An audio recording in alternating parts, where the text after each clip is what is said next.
Today we're going to be going over an introduction to research. We'll be going over some vocabulary and some basic strategies that can help you get started and point you down the right path to find good, solid information for any of your assignments. The essential question today is, how do I use research to locate and evaluate the best information to meet the needs of my assignment?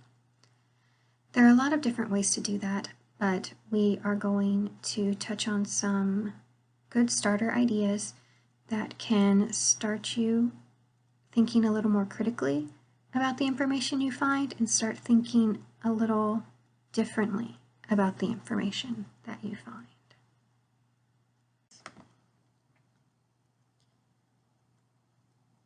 First, though, some research vocabulary.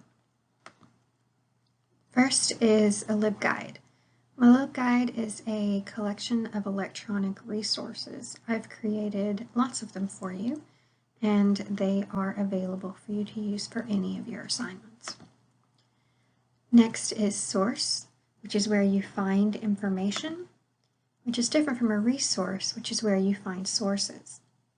Some people will use these interchangeably, but I think it helps to kind of keep them separate and to think of sources as where you find that information and resources of where you find your sources.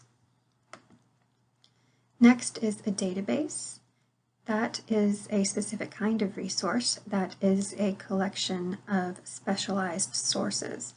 They're sometimes on a particular theme or subject. For instance, there are history databases or science databases, but it is an excellent place to find a wide variety of specialized sources for you. And you will use keywords to find those sources. They are the specific targeted words about your topic. They are always a good option to have a list, to have different versions, to have synonyms, to try to have as many options as possible that you can really target what you are trying to find instead of maybe ending up with a lot of things that aren't necessarily what you're trying to find. The next word is periodical, which is any information that's printed on a schedule. There are some different common versions of periodicals, which is a magazine, which is for anyone. It's what you find just at the grocery store. But there's also a journal, which is a periodical for professionals. So what you're going to be looking for in research is trying to find some of those journals. And you're going to be especially good if you find peer-reviewed journals. If something is peer-reviewed, then that means that it has been triple-checked by experts and it is an especially good source. I want to talk a second about the difference between searching and researching. I think just in our normal life, we have a tendency to kind of use them interchangeably, but I think it's important to show the distinction between the two because there are a lot of big differences between searching and researching. Searching is your basic entry-level information gathering. It's fact-finding or just looking for one particular specific answer that already exists out there. An example of that would be how many houses were sold in Nashville last year. Well, researching is looking deeply and differently for the best possible information. You're not looking for an answer, you're looking for information. So there is no easy answer out there. You create the answer with your project. An example of that would be, how does gentrification impact neighborhoods in Nashville?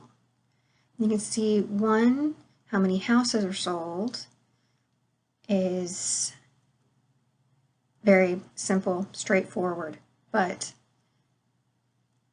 the other question, how does gentrification impact, is a much bigger question that doesn't have an easy answer. The 3 R's of research is a strategy that I like to use to help people think about their information. It's just 3 words that you can memorize and help you figure out what would maybe be a good source, maybe not be a good source, and just give you something a little more to think about. The first R is recent, which is when was it published. Newer sources are almost always better, and some topics especially go out of date very quickly. Things like the sciences or current events or biographies, especially of living people. You don't want to get left behind, and you don't want to be out of date with your information. The second R is reliable. Who wrote it? What else have they written? Why should you listen to them? Where was it published? Did someone pay for it? If you can't answer any of these questions, if you can't figure out if this is someone you should be listening to, then it's not a good source. You need to sometimes dig around a little. It's completely fine. It's part of the process. Try to figure out if you can trust the person who's doing the information gathering and the writing for you. There's some other words for that that are synonyms that you see kind of interchangeably. You could also say credible, reputable, or valid. And the third R is relevant. This is if the entire source and not just one random quote or just one random statement connect to what you're researching. You want to make sure that you are connecting everything into what you were trying to say, but you don't want to take anything out of context. You don't want to be in the position of needing to say, okay, this is what I thought this person was saying, but that's really not what they were saying. You need to be sure that you can justify that it does fit and that you're not putting words into someone's mouth. So I like to use the 3 R's of research, which are recent, reliable, and relevant, just as a little tip to help you as you're looking for your information and to find what you need on the go, and you'll use it for the rest of your life. Once you start your research, then you, of course, need your topic. Your topic is the general subject of your research, for example, cosmetology. It's very broad and it covers a lot under one particular topic. So what you need to do is frame that research question. The research question is the specific question you're asking that you'll then answer with your research. An example of that would be, what are the career opportunities available to future cosmetologists, and what do they need to do to prepare for their career? So you can see how you had a big idea, but now you're narrowing it down with your research question. And once you start doing your research, once you start using that question, you can then start to form your main idea or thesis statement. The thesis statement is the main idea or argument of your knowledge product, whether that's your paper or poster or presentation, whatever you are creating. An example of that would be cosmetology is a growing industry, and students who want to be cosmetologists must be willing to grow right along with it. So you can see how the topic started out really broad and then narrowed down with the research question until you could form that thesis statement. So when someone asks you, what's your paper about?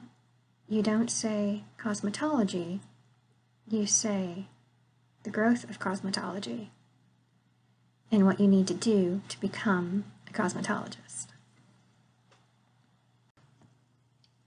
So what do you do now? Now you're going to start building that research strategy, which is the where and how of your research. you need to start thinking about where you're going to find your information and how you're going to find it, what keywords you're going to use, and what criteria you're going to use to be able to find that research.